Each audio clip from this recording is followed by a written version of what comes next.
Your job is to present with the opportunity that they can be better versions of themselves. If you're broke, you should not have any shame, because shame is the thing that's going to keep you broke. I closed my very first coaching client 7 days after I launched. Her name was Ellen, and she paid me a total of $2,500. I'm gonna leave the screenshots here. And the reason why the payment is divided into two, because she paid me in two chunks of $1,250, totally in $2,500. And I did that in less than 10 days. And I'm gonna show you exactly the 3 steps that I took to make sure that that happened. Because I know that right now for you, you really want to get in the green when it comes to your coaching business. Right now you're in the red, or right now you just passed the red, a little bit on the green, like baby green, right? And you want to bring some cash in, and I want to make sure that you do that.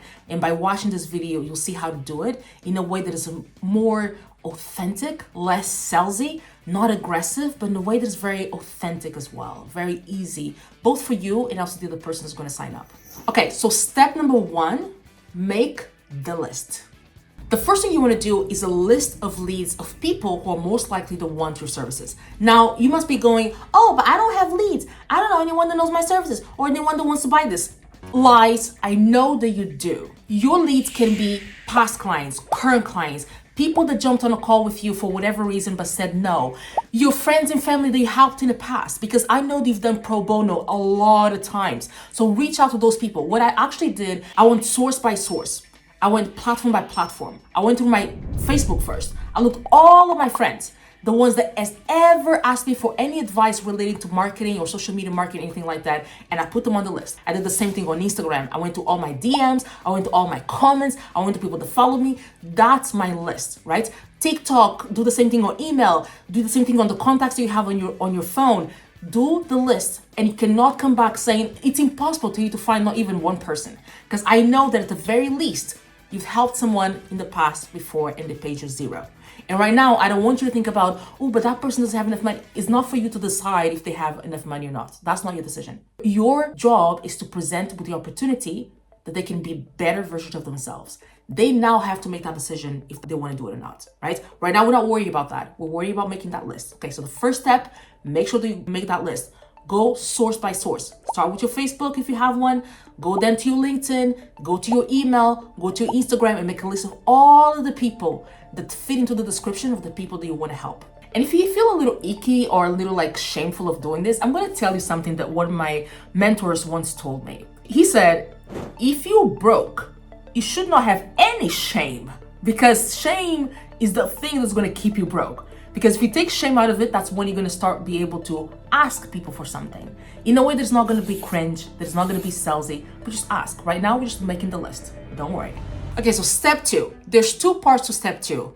Webinar or training, and also a survey. Let me show you exactly what that means. So essentially, you want to give a training, you want to give a webinar that teaches your target audience how to overcome a specific problem that they have, or how to get to a specific goal that they want to achieve. For example, if you help new mothers lose pregnancy weight, you're going to do a training explaining to them exactly how they can do that, right? You're going to do what's called education-based marketing.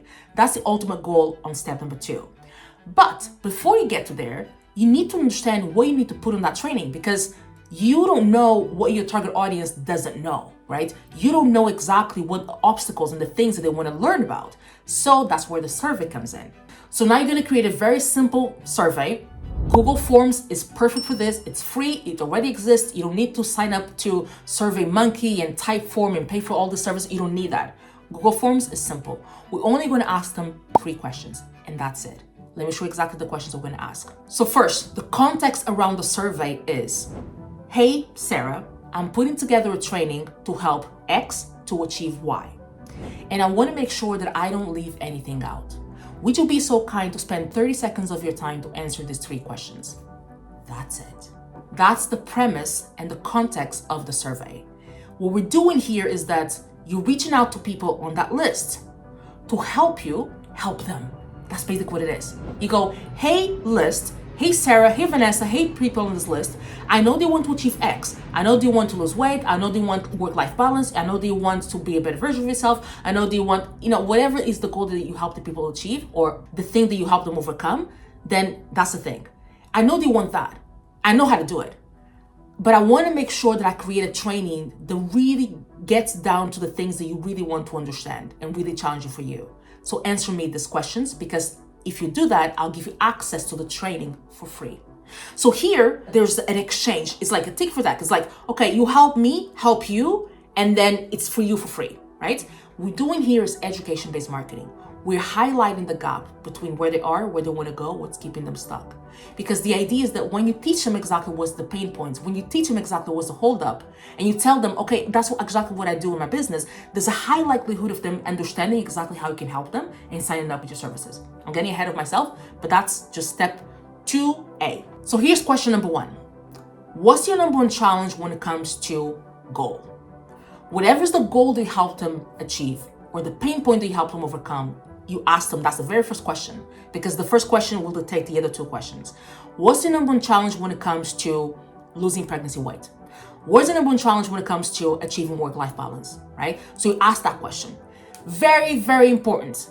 The answer has to be a box that is an open-ended question, right? They have to write it themselves. You cannot put multiple choice or radio boxes or anything like that, because if you do that, you are assuming an answer. And if you're assuming anything, you might as well just do the webinar and not ask them anything.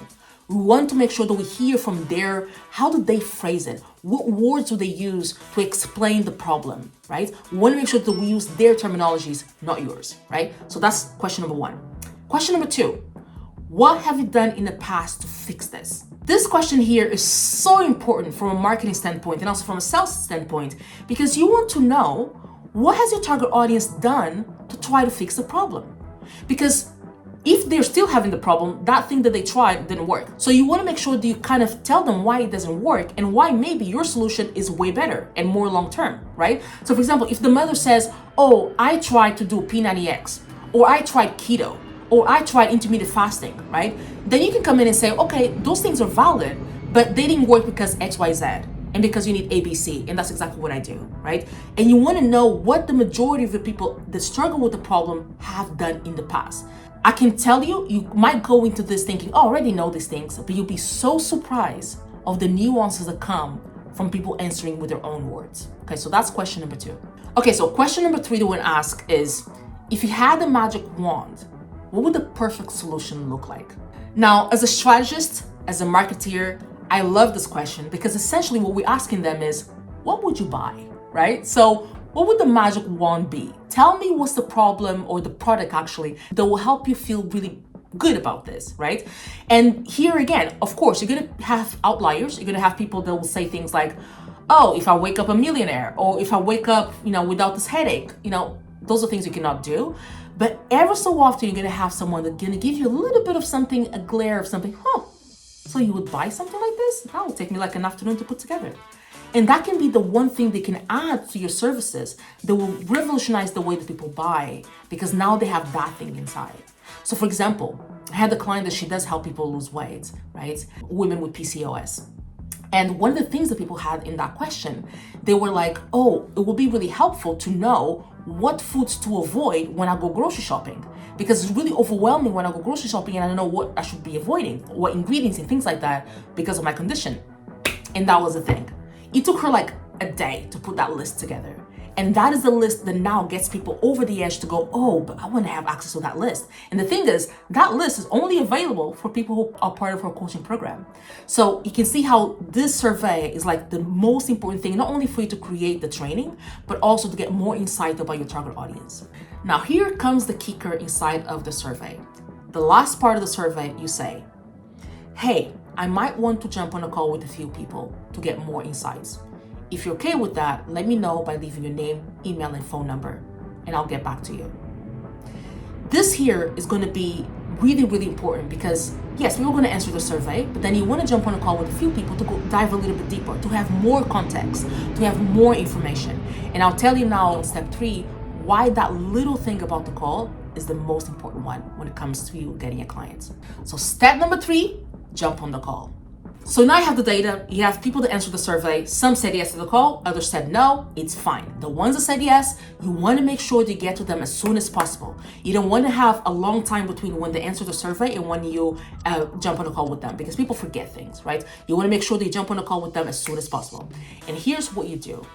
That call is divided into two parts. The first part, you start asking them things about the problem.